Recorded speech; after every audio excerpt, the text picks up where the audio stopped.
नमस्कार. The deep डाईव्हमध्ये आपलं स्वागत आहे. आज आहे 24 डिसेंबर 2025. म्हणजे उद्या जगभरात ख्रिसमस साजरा होईल. पण भारताच्या इतिहासात 25 डिसेंबर ही तारीख एका वेगळ्याच कारणासाठी ओळखली जाते. आज आपण 1927 सालच्या एका अशा घटनेबद्दल बोलणार आहोत जिथे एका पुस्तकाला जाळण्यात आलं. पण हे का गरजेचं होतं? एका अहिंसक चळवळीच्या नेत्याला म्हणजे डॉक्टर बाबासाहेब आंबेडकरांना इतकं टोकाचं पाऊल का उचलावं लागलं असेल? या प्रश्नाचं उत्तर शोधण्यासाठी आपल्याला त्या काळातल्या सामाजिक परिस्थितीत डोकावून पाहावं लागेल. तुम्ही खूप महत्वाचा प्रश्न विचारलाय. कारण काय ना, मनुस्मृती दहन ही घटना म्हणजे केवळ रागाच्या भरात केलेली कृती नव्हती. ती एका अत्यंत विचारपूर्वक आखलेल्या रणनीतीचा भाग होती. आणि हे समजून घेण्यासाठी आधी मनुस्मृती म्हणजे नेमकं काय हे पाहणं महत्वाचं आहे. आपल्याकडील डॉक्टर राहुल खरात यांच्या लेखानुसार मनुस्मृती हा एक प्राचीन संस्कृत ग्रंथ आहे. ज्याला मानव धर्मशास्त्र असंही म्हणतात. बरोबर. अगदी. म्हणजे एक प्रकारची सामाजिक नियमावली, एक रूल बुक फॉर सोसायटी. समाजाने कसं वागावं, काय नियम पाळावेत हे सांगणारा ग्रंथ. अगदी तसंच. पण अडचण ही होती की ही नियमावली ती सर्वांसाठी समान नव्हती. उलट तिने समाजाला 4 वर्णांमध्ये विभागलं आणि त्या विभागणीला धार्मिक आधार दिला. या ग्रंथाने वर्ण आणि जातीय उतरंडीला जणू काही ईश्वरीय आदेशाचं स्वरूप दिलं होतं. यात ब्राह्मणांना सर्वात श्रेष्ठ दर्जा दिला गेला आणि शूद्र व महिलांना अत्यंत हीन वागणूक देण्याचं समर्थन केलं गेलं. हो, अगदी.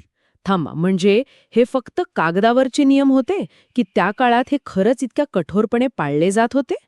आपल्या स्रोतांमध्ये याचं काही ठोस उदाहरणं आहेत का?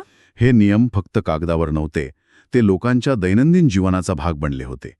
स्रोतांमध्ये याचे अनेक उल्लेख आहेत.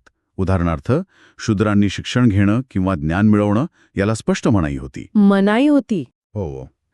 असं म्हटलं जायचं की जर एखाद्या शूद्र व्यक्तीने वेदांमधला एक शब्दही ऐकला तर त्याच्या कानात गरम तेल ओतण्याची शिक्षा सांगितली होती.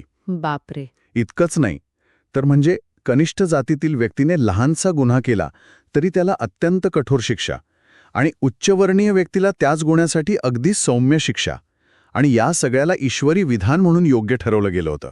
हे ऐकूनच अंगावर काटा येतोय. म्हणजे विषमता ही केवळ एक सामाजिक सवय नव्हती. नाही, तिला एका धर्मग्रंथाचा आधार होता. आणि मला वाटते इथेच डॉक्टर आंबेडकरांच्या युक्तिवादाचं महत्त्व लक्षात येतं. बरोबर? अगदी बरोबर.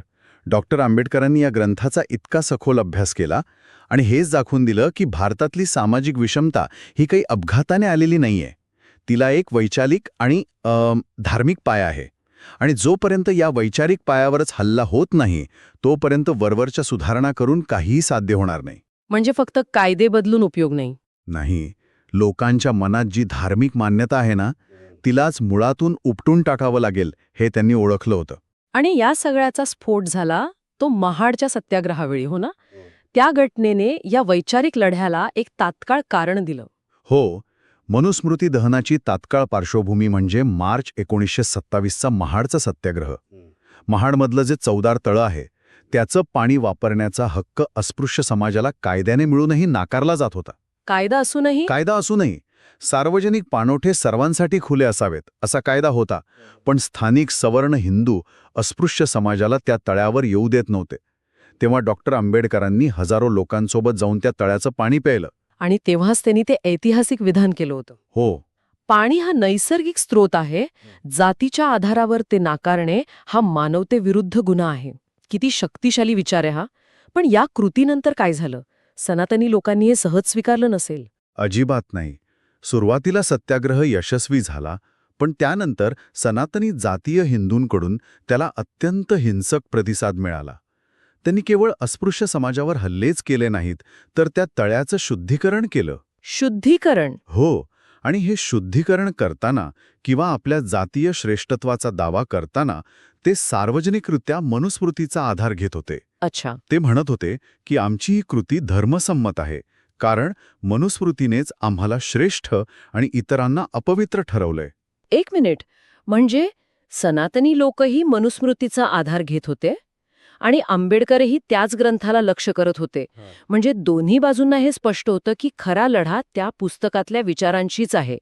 पाण्याचं निमित्त झालं, पण लढाई वैचारिक होती. तुम्ही अगदी अचूक मुद्दा पकडला आहे. याच क्षणी डॉक्टर आंबेडकरांना हे स्पष्ट झालं की जोपर्यंत मनुस्मृतीला नैतिक आणि धार्मिक ग्रंथाचा दर्जा आहे तोपर्यंत समानतेचा लढा जिंकणं अशक्य आहे. या ग्रंथाने दिलेल्या वैचारिक आव्हानाला वैचारिक उत्तरच द्यायला हवं. आणि मग त्यांनी ती तारीख ठरवली, 25 डिसेंबर 1927. आणि मग तो दिवस आला. त्या दिवशी महाडमध्ये नेमकं काय घडलं? मला कल्पना करायची आहे की त्या दिवसाचं वातावरण कसं असेल. हजारो लोक जमले होते. त्यांच्या मनात भीती असेल की एक नवी आशा. आपल्याकडील माहिती पाहता त्या दिवसाचं वातावरण अत्यंत गंभीर आणि दृढनिश्चयी होतं. तो कोणताही उत्सव नव्हता. ती एक अतिशय विचारपूर्वक केलेली कृती होती. डॉक्टर आंबेडकरांच्या नेतृत्वाखाली हजारो लोक जमले होते. एका मोठ्या यज्ञाप्रमाणे एक वेदी तयार करण्यात आली होती आणि सुरुवातीला मनुस्मृतीमधील काही अत्यंत भेदभावपूर्ण, अपमानकारक श्लोक वाचून दाखवण्यात आले. अच्छा, केवळ वाचलेच नाहीत तर त्याचा अर्थ लोकांना समजावून सांगण्यात आला. म्हणजे लोकांना कळायला हवं की त्यांच्यावर जो सत्तानुशतकी अन्याय होतोय त्याचं मूळ कुठे आहे. अगदी. म्हणजे ही एक प्रकारे लोकांना शिक्षित करण्याची प्रक्रिया होती. आम्ही कशाचा निषेध करत आहोत हे आधी स्पष्ट केलं गेलं. आणि मग आणि त्यानंतर अत्यंत शांततेच्या मार्गाने बौद्ध भिक्खूंच्या आणि काही अस्पृश्य समाजातील संतांच्या हस्ते त्या मनुस्मृतीच्या प्रतींना अग्नी देण्यात आला.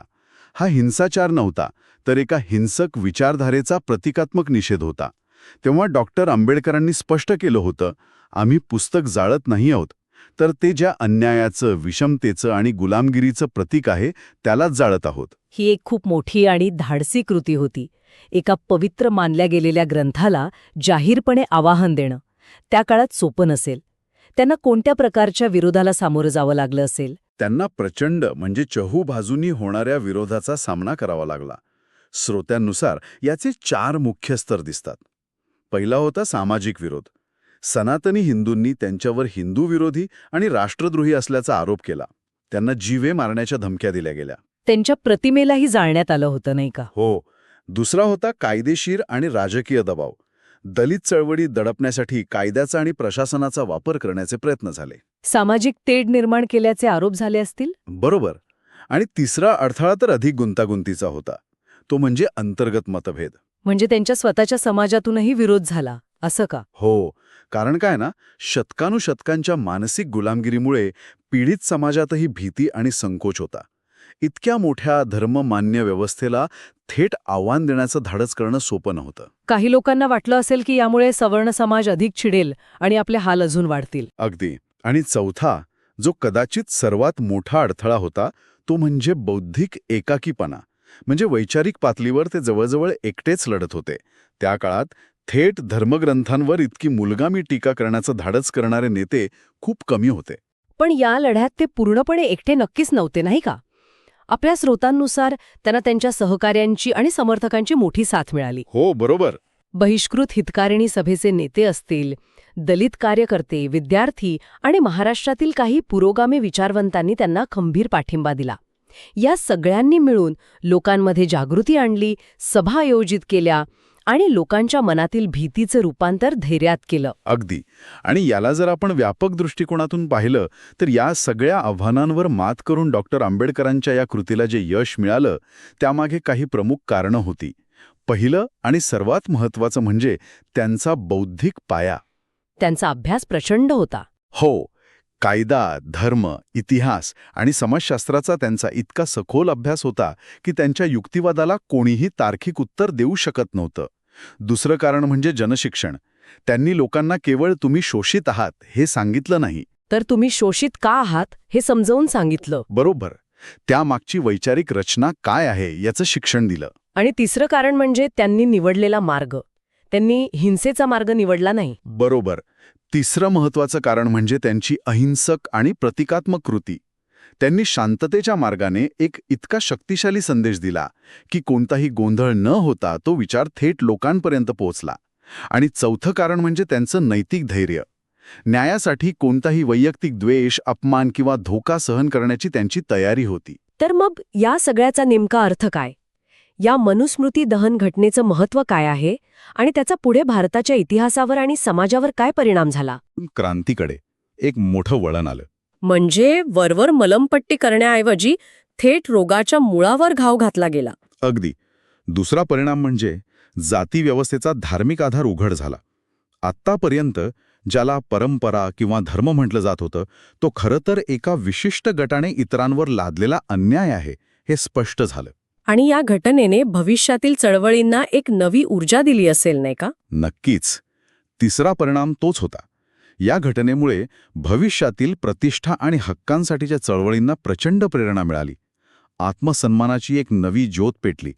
पण सर्वात महत्त्वाचा आणि थेट परिणाम म्हणजे स्वतंत्र भारताच्या संविधानाच्या निर्मिती प्रक्रियेवर याचा खोलवर परिणाम झाला. हे अविश्वसनीय आहे. म्हणजे आपण असं म्हणू शकतो का की 1927 साली जाळलेल्या मनुस्मृतीच्या राखेतूनच पुढे भारतीय संविधानातील समानतेच्या कलमांचा जन्म झाला. हा संबंध खूपच थेट आणि शक्तिशाली आहे. हो, हा संबंध अत्यंत थेट आहे. ज्या डॉक्टर आंबेडकरांनी मनुस्मृती जाळली, त्याच डॉक्टर आंबेडकरांनी पुढे भारताची राज्यघटना लिहिली. मनुस्मृतीने ज्या विषमतेला मान्यता दिली होती, त्याला नाकारून एका अशा संविधानाची निर्मिती झाली ज्याचा पायाच समता, स्वातंत्र्य आणि बंधुत्वावर आधारित आहे. म्हणजे कलम 17 अस्पृश्यता निवारण. अगदी.